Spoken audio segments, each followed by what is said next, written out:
بسم الله الرحمن الرحيم. السلام عليكم ورحمة الله وبركاته مشاهدينا الأفاضل. اليوم وفي هذه الحلقة الجديدة نلتقى مع الأديب خالد محرم. In the name of God, the most gracious, the most merciful, may God's peace, mercy, and blessings be upon you. Our dear viewers, today, in this new episode, we meet the writer Khalid Muharram. Le plus miséricordieux que la paix, la miséricorde et les bénédictions de Dieu. بسم الله الرحمن الرحيم، والصلاة والسلام على أشرف خلق الله رسول الله عليه الصلاة والسلام.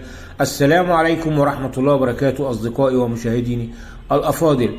اليوم سنتكلم عن حكاية جديدة من حكايات الأديب خالد محرم، وهي عن القلعة.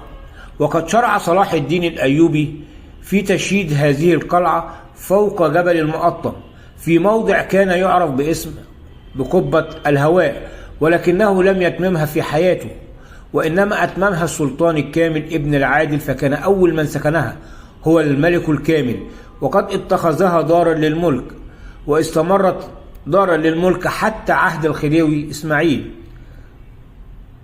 في الضلع الغربي للقلعة يوجد الباب المدرج، وفوقه كتابة تشير إلى بناء هذه القلعة، ونصها كالآتي: بسم الله الرحمن الرحيم. أمر بإنشاء هذه القلعة الباهرة المجاورة لمحروسة القاهرة، التي جمعت نفعا وتحسينا واسعة على من التجأ إلى ظل ملكه، وتحسينا مولانا الملك الناصر صلاح الدين الملك الناصر صلاح الدنيا والدين أبو المظفر يوسف ابن أيوب محيي دولة المؤمنين، في نظر أخيه وولي عهده الملك العادل سيف الدين أبي بكر محمد خليل أمير المؤمنين، على يد أمير مملكته ومعين دولته قراقوش ابن عبد الله الملكي الناصري، في سنة 79 و500، يعني 579. وقد حفر صلاح الدين الأيوبي في القلعة بئرا يستقي منها الجيش وسكان القلعة، إذ منع الماء عنها عند حصارها، وهي أعجب ما تم من أعمال إلى الآن، لأن البئر المحفور محفور في الصخر بعمق 90 متر من مستوى أرض القلعة، وهذا قد تطلب جهدا كبيرا وكثيرا في هذا الوقت. تعتبر قلعة صلاح الدين الأيوبي بالقاهرة من أفخم القلاع الحربية التي شهدت في العصور الوسطى، فموقعها استراتيجي من الدرجة الأولى، بما يوفره هذا الموقع من أهمية دفاعية. لماذا؟ لأنه يسيطر على مدينتين القاهرة والفسطاط، كما أنه يشكل حاجزا طبيعيا مرتفعا بين المدينتين، مدينة القاهرة ومدينة الفسطاط، كما أنه بهذا الموقع يمكن توفير الاتصال بين القلعة والمدينة في حالة الحصار، كما أنها سوف تصبح المعقل الأخير للاعتصام بها في حالة إذ ما سقطت المدينة بيد العدو. مر بهذه القلعة الشامخة الكثيرة والعديد من الأحداث التاريخية، حيث شهدت أسوارها أحداثا تاريخية مختلفة خلال العصور الأيوبية والمملوكية وزمن الحملة الفرنسية، وحتى تولى محمد علي باشا حكم مصر، حيث أعاد هذه القلعة ازدهارها ورونقها وعظمتها.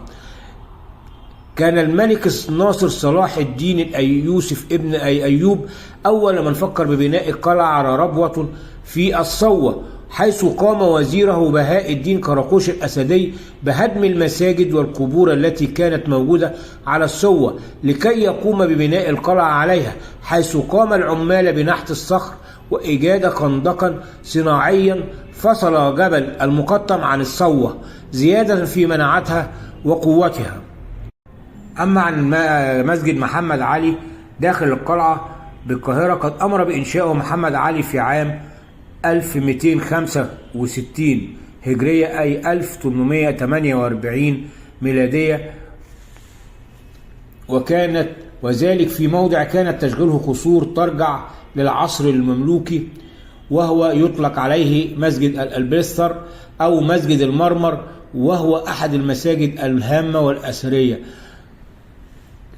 وقد بني الجامع على غرار مسجد السلطان أحمد بإسطنبول، ويدعى أحيانا بمسجد الألبستر لكثرة استخدام النوع من الرخام في تكسية جدرانه. وقد تم افتتاح هذا المسجد العظيم عام 1857 ميلادية، ويسع هذا المسجد لأكثر من 10,000 مصلي، وفي ارتفاع القبة الخاصة به 52 متر. أما عدد الكباب التي جمعت فوق هذا المسجد فيه قبة كبيرة و4 كباب بجواره صغيرة، بالإضافة إلى 5 أنصاف كباب حوالين الكباب الموجودة. أما عن أبواب القلعة فهي باب المقطم، وقد عرف بهذا الاسم لمجاورته لبرج المقطم الذي يرجع تاريخ إنشاؤه إلى العصر أو الاحتلال العثماني، كما عرف هذا الباب باسم باب الجبل لإشرافه على باب الجبل المقطم. أما حاليا فإنه يعرف باسم بوابة صلاح سالم. وقد سد هذا الباب من فترة من فترات، وكان عبارة عن فتحة بسيطة عملت فيه حائط سميك جدا في اتجاه الجنوب من برج المقطم. وقد أضيف لهذا الباب عام 1785 سور ذو شرفات ترجع إلى عصر محمد علي إلى عصر محمد يكن باشا، الذي بنى في هذا المكان الذي كان خاليا في ذلك الوقت قصرا مع ما يتبعه من مرافق.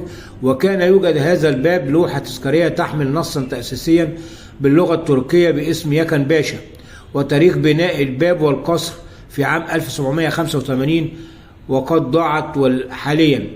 وعندما تولى محمد علي باشا الحكم وقام بعمل تجديدات بالقلعة، قام بتمديد وتمهيد الطريق من باب الجبل إلى قلعته بالمقطم، وأضاف الزلاقة أو الصاعدة إلى أعلى جبل المقطم، وكان طول هذا الطريق حوالي 650 مترا. أما حاليا فقد تم شق هذا الطريق وتم قطعه بطريق صلاح سالم وطريق سكك حديد مصر حلوان وطريق الأوتوستراد. وقد ضاعت معالم هذا الباب، كما تم هدم جزء كبير من السور والشرفات التي كانت تعلوه، كما تم هدم جزء كبير من السلالم التي كانت توصل إلى أعلى سور الشمالي وبرج المقطم عند شق طريق صلاح سالم سنة 1955. وتم فتح الباب الحالي الذي يدخل منه للقلعة من جهة صلاح سالم والمجاور للباب الذي قام ببنائه محمد يكن باشا هذا. وقد قام المجلس الأعلى للآثار بإعادة فتح هذا الباب ليتناسب مع مكانته الحضارية والتاريخية.